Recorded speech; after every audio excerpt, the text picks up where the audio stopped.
नमस्कार दोस्तों। आपने कभी सोचा है कि आखिर नागरिकता इतनी अहम क्यों है? मुझे तो लगता है नागरिकता सिर्फ कानूनी दर्जा नहीं बल्कि हमारी असली पहचान का हिस्सा है। बिल्कुल। और मुझे याद है जब मैं स्कूल में था, मुझे ये बातें हमेशा उलझी हुई लगती थीं।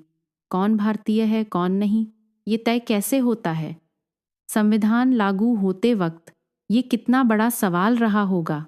हाँ, 26 जनवरी 1950 को जब संविधान बना, सबसे जरूरी था ये तय करना कि भारत के नागरिक कौन माने जाएंगे। इसी वजह से अनुच्छेद 5 से 11 बनाए गए, जिनकी वजह से आज हम सबकी पहचान पक्की है। और उन अनुच्छेदों पर चर्चा करते हुए मुझे हमेशा अनुच्छेद 9 की बात दिलचस्प लगती है। एकल नागरिकता वाला कॉन्सेप्ट, यानी अगर आप दूसरी कंट्री का पासपोर्ट ले लें, भारतीय नागरिकता अपने आप खत्म हो जाती है। सही कहा आपने। अनुच्छेद 5 ने तो उनका रास्ता क्लियर कर दिया, जो या तो भारत में जन्मे या संविधान लागू होने से पहले यहाँ रह रहे थे। और विभाजन का वो समय अनुच्छेद 6 और 7 के बिना कितने लोग अनिश्चितता में रहते। पाकिस्तान से लौटे लोगों के लिए या जो वापस आ गए, उनके लिए ये अनुच्छेद लाइफलाइन थे। एक बार मुझे एक बुजुर्ग ने बताया था कैसे उनके दादा दादी उस वक्त पाकिस्तान से भारत शिफ्ट हुए थे और नागरिकता को लेकर कितनी टेंशन थी। उन अनुच्छेदों के बिना तो न जाने क्या होता। सुनकर अच्छा लगा। और अनुच्छेद 11 जो संसद को कानून बनाने की ताकत देता है, उसी से आगे चलकर नागरिकता अधिनियम 1955 आया। अब सोचिए, अगर किसी को भारतीय नागरिकता चाहिए तो वो कौन कौन से रास्ते हैं?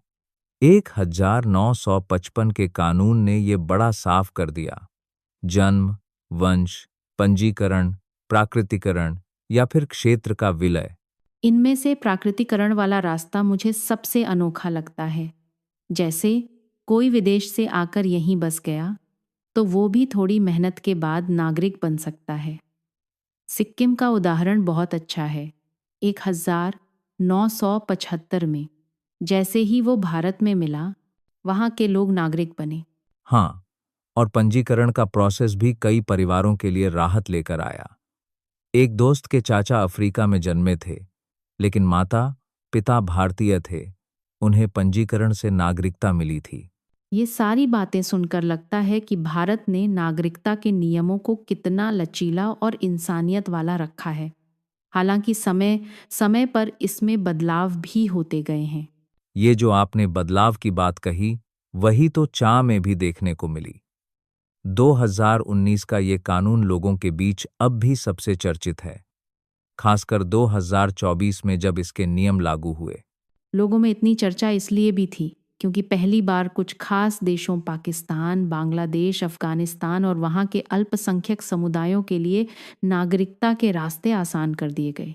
और सबसे बड़ी बात, जरूरतमंदों के लिए इंतजार की मियाद 11 साल से घटाकर 5 साल कर दी गई। अब सब ऑनलाइन पोर्टल से अप्लाई कर सकते हैं, जिससे प्रक्रिया तेजी से हो रही है।